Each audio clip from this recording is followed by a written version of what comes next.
Bakunzi namwe inshuti bagenzi b'isamirizi y'umuvyeyi wacu Bikira Mariya, ijwi ry'Imana iwanyu, ijwi ry'Imana iwacu, kaze tuzirikane ijambo umukama atuyagiye ryo kuri uyu musi wa kane w'indwi y'indwi ya Pasika. Ibisomwa vyeranda Ekereziya yashimye ko dusabikanye uyu musi tubisanga hakurikira. Igisomwa ca mbere twagikuye mu gitabo c'ibikorwa vy'abatumwa ikigabane ca 22 ku murongo wa 30 n'ikigabane ca 23 kuva mu murongo wa 6 gushika ku 11. Izaburi idufasha kuzirikana ni Izaburi ya 15. Inkuru nziza nayo ni ya Yohani Mweranda ikigabane ca 17 kuva ku murongo wa 20 gushika 26. Yaga Mukama umusavyi wawe ariko arumviriza. Ivyo dusoma mu gitabo c'ibikorwa vy'abatumwa. Muri irya minsi umukuru w'abasirikare ashatse kumenya neza ico abayahudi bagiriza Pawulo, aramubohora acakoranya abakuru b'abasaseredoti n'abashingantahe bose. Pawulo amanutse aca amushira hagati yabo. Pawulo yarazi ko bamwe ari abasaduseyi abandi nabo abafarizayo, niko rero gushirijwe hejuru ati: yemwe bashingantahe bagenzi, jewe ndi umufarizayo, none ico nzize nuko nemera ko abantu bazozuka. Ntabaye akibivuze. Abafarizayo n'abasaduseyi basubira gutera kubiri, kuko abasaduseyi bigisha ko atazuka rizobaho, atabamarayika, atanumubiri uriho. Abafarizayo nabo bakavyemera vyose. Induru ija hejuruga. Barahazuka bati: nta kibica uyo muntu. Ninde azi ko umutima kibure umumarayika atoba yamubonekeye? Umukuru w'abasirikare ngo abone bibaye nabi, atinya ko bohava bagwa kuri Pawulo ngo bamwegagure, abwira abasirikare kunyaruka ngo bamukure hagati yabo ngo baheze bamujane mu kirimba. Mwijoro niho rero umukama yaza kubohoza Pawulo ati: gumya umutima, nshaka ko ni Roma unyemeza nk'uko wanyemeje i Yeruzalemu. Iryo ni ijambo ry'Imana.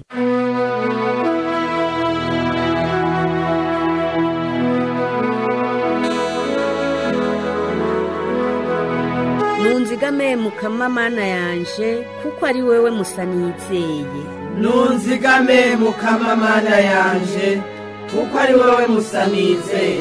Nunzigame Mana yanje, kuko ari wewe mahungiro yanje. Nabwiye umukama nti: umukama ni wewe, nta mugisha mfise atari wewe. Mukama ni wewe ntoranwa yanje, ni wewe ruhara rwanje, ni wewe natoranye kwiragi ryanje. Nunzigame Mukama Mana yanje, kuko ari wewe musa nizeye. Mpezagira umukama we muhanuzi wanje, kandi mwijoro hari ico umutima umbarira. Mpoza umukama imbere yanje, kuri ico simpengeshanya, kandi ko asanzwe ari buryo bwanje sintirimuka. Nunzigame Mukama Mana yanje, kuko ari wewe musa nizeye. Umutima wanje urahimbagwa, kandi umushaha wanje ukanezerwa, umubiri wanje nawo ukaruhuka ataco winona. Nanone ntiwondeka ngo mpfe rubi, umugenzi wawe ngo aherere mu cobo. Nunzigame Mukama Mana yanje, kuko ari wewe musa nizeye. Uzondangira inzira y'ubuzima, imbere yawe agahimbare ni kose, iburyo bwawe akanyamuneza kazokwamaho imyaka yose. Nunzigame Mukama Mana yanje, kuko ari wewe musa nizeye.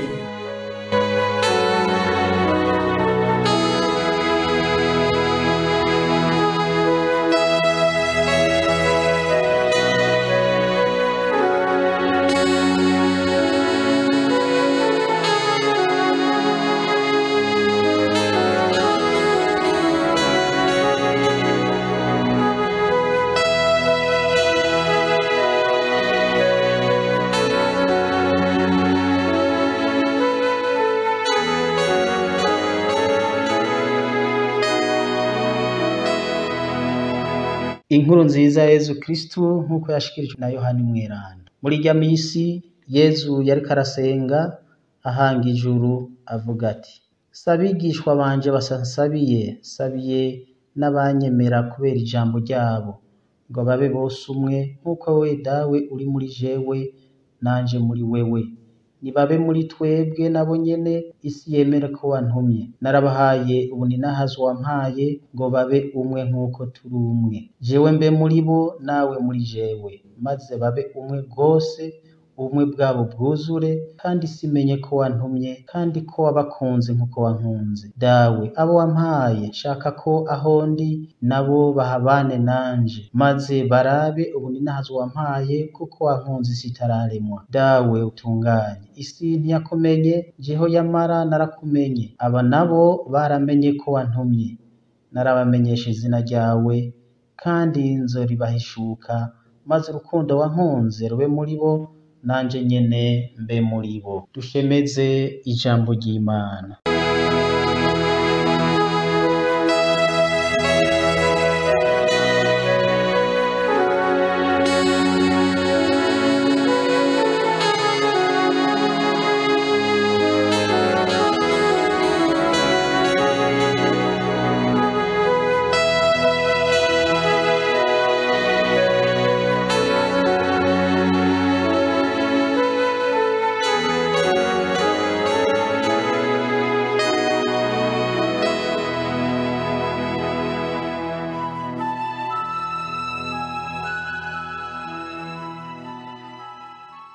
Bavukanyi ntore z'Imana, iyi nkuru nziza yashikirijwe na Yohani Mweranda iratweretse neza uburyo nyabwo bwo gusenga Yezu yakoresheje. Yagize ati: "Si abigishwa banje basa nsabiye n'abanyemera kubera ijambo ryabo ngo babe bose umwe nk'uko wewe dawe uri muri jewe nanje muri wewe, nibabe muri twebwe nabo nyene isi yemere ko wantumye. Narabahaye ubuninahazo wampaye ngo babe umwe nk'uko turi umwe, jewe mbe muri bo nawe muri jewe, maze isi imenye ko wantumye kandi wabakunze nk'uko wankunze." Bakunzi b'Imana, turumvise neza ko Yezu mu gusenga kwiwe ashimikira kuba umwe.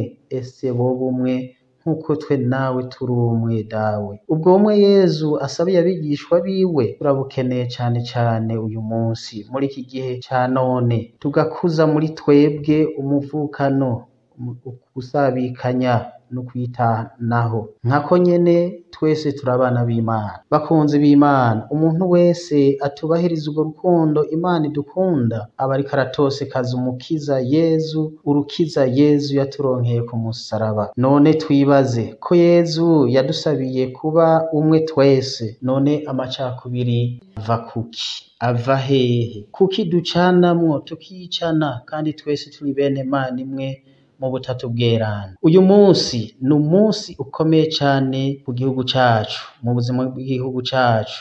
Uyu munsi wa kane ni itariki zitanu, ni umunsi w'amatora y'indongozi zacu. Ese aya matora duhava tujamwo mu kanya yotubera intango ikomeye yo kunga ubumwe budacika buva kuri Yezu Kristu, ko Imana yafashe ikibanza ca mbere mw'ibwirizwa shingiro ry'u Burundi, nibe ariko tuyireka itugire umwe, itwungira ubumwe, maze twirinde kwishira mu kibanza cayo. Nitwareka iyo Mana ikatugenza uko ishaka, nta nkeka ko indongozi tuza gutora zizoheza zikatunywanisha twese Abarundi, tugasubira kubana neza ata Murundi acitwa impunzi mu gihugu ciwe. Bavukanyi, ico nico cifuzo canje kinyama ku mutima. Nka Yezu Kristu ndasavye ko ayo matora yotugira umwe twese nk'uko Data na Mwana bagize umwe mu bumwe bwa Mutima Mweranda. Erega nyene nta kuntu na kumwe twoshingira intahe urukundo rw'Imana tutagwerekana mu mibereho yacu. Naho tworara turaririmba gute ko Imana twayishize imbere, ata bumwe twerekana mu kibano cacu, mu kazi kacu, muri politike, mu migambwe, hari ukwinubana, iyo Mana ntiyoheza ngo itwumvire, koba ari ukwidigadiga gusa. Ntore z'Imana, Yezu adushaka twese ko tuba biwe atanumwe asigaye inyuma. Yigize sindabibazwa. Yagize ati dawe abo wampaye shaka ko aho ndi nabo bahabane nanje maze barabe ubuninahazo wampaye kuko wankunze isi itararemwa. Yezu rero atubwira ubumwe buba umwizero wacu, umuhango ukuri kuzuye na kare turi abasangira rugendo b'umwizero. Kubona ubuninahazwa bwiwe hamwe nawe nivyo atwipfuriza. Bavukanye, ubwo bumwe twama turondera hari benshi bibaza ko budashoboka mbere bamaze no kwihebura. Bavukanye nkunda, nimureme kuko ibidashobokera abantu ku Mana ho suko birashoboka. Yezu yabitweretse ko bunze ubumwe budacika na Data muri Mutima Mweranda. Yagize ati dawe uri muri jewe nanje muri wewe. Bavukanye, burya ngo uwambaye ikirezi ntabona ko cera. Turahiriwe kuko Kristu yaradukunze rutiziganya gushika naho atubambirwa kandi adutakambira kwa Mana se akadusabira. Aha rero ca ntangarira mu bumaramare abantu baterekwa igisabisho bakibaza ko bikwiye. Ubwo n'abo bantu ndabasabira guhinduka bace bugufi basenge. Na kare ngo ushaka kumenya ivy'Imana arapfukama yamafukamye. Na Yezu ari Imana nka se ntiyatinye guca bugufi arapfukama, mbere arapfukama kenshi arasenga, asenga Mana se asabira abantu. None wewe uri kintu ikihe cotuma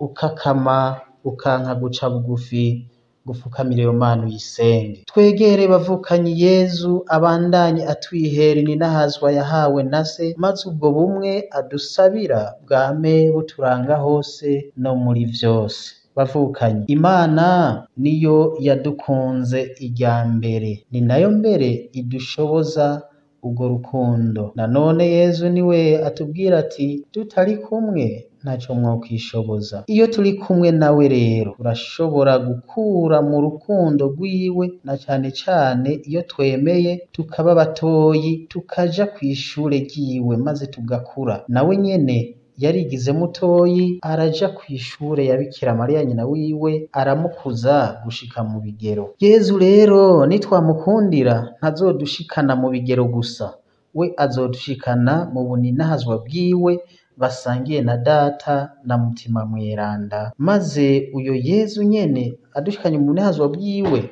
tukamana nawe ibihe vyose. Bavukanye, burya iyo umuntu yituye Yezu ntacabura.